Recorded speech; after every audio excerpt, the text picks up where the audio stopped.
Okay, now we're going to talk about how to structure HTML documents. Because the structure we have here isn't actually correct. It's a very simplified structure compared to how it should be, though it does work. So I didn't want to give you all of these theoretical, boring structure things up front. I wanted you to build stuff from the get-go without the added complexity of the proper HTML structure. As my philosophy is first make it work and then make it better. However, now we're at the point where we should make it better. So let's have a look at how to structure HTML documents properly. And HTML is actually quite like us humans. It has a head and a body.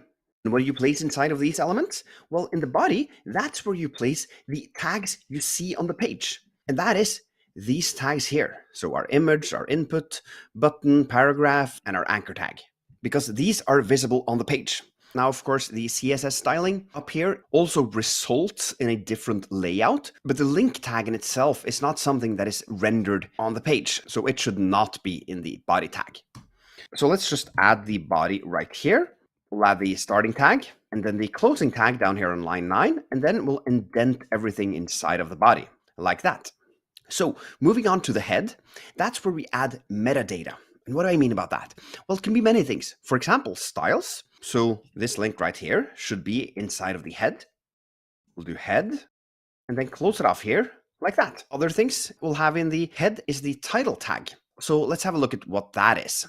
If we navigate over to the BBC football page and zoom in on the top, you can see up in the tab, it has an icon. It says football-BBC Sport. And all of this data, both the fav icon at the beginning here and this sentence, is controlled by elements we place inside of the head tag. So if we want to add a title text in a tab, simply write title, and then, for example, google.com would be natural to write here. Though we haven't implemented tabs in the mini browser here on Scrimba, so you won't see that. But had we done that, it would have looked like this, though it of course would have said google.com instead. So we don't need that, so let's just remove it. Another thing that is controlled by tags inside of the head tag is how articles are shown on social media. So if we zoom out a little bit here and click in on this article at the top here, and if we now were to take this URL and share it, for example, on Twitter, what we then would get is a different heading on the Twitter card than what the article natively has, and also a different image than the main image on the article. So this is metadata that has told Twitter that if this article is shared on Twitter, we want you to use this heading instead of the heading that is inside of the article, and also this image instead of this image right here. So that was a lot about the head tag. We're not going to use the head that much, but I wanted to give you an understanding about why it is important. Now, there's one more HTML tag we need, and that is the HTML tag in itself, which should wrap all other HTML tags. So we need to, up here at the very top, write HTML, and at the very bottom, close it off, and also then indent everything inside of it, like that. And then there's one more thing, which is, to me, a little bit annoying that we need, and that is the doc type declaration.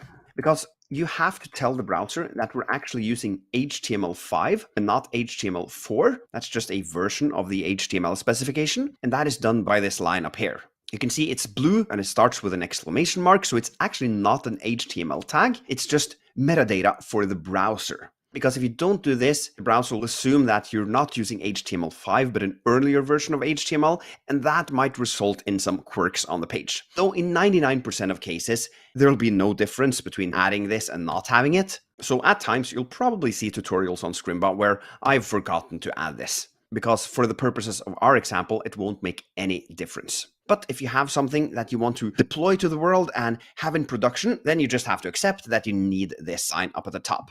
And sometimes you'll see people write it in capital letters as well. Doesn't really matter. I prefer having lowercase letters. Okay, that was a lot of theory. It's time to get your hands on the keyboard.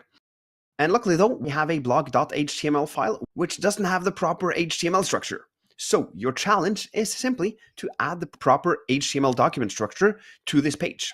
And I don't want you to copy paste my tags, but write them out on your own instead so that you build up that ever so important muscle memory. Go ahead and give this one a shot right now, and then I will of course do it myself when you return back to me.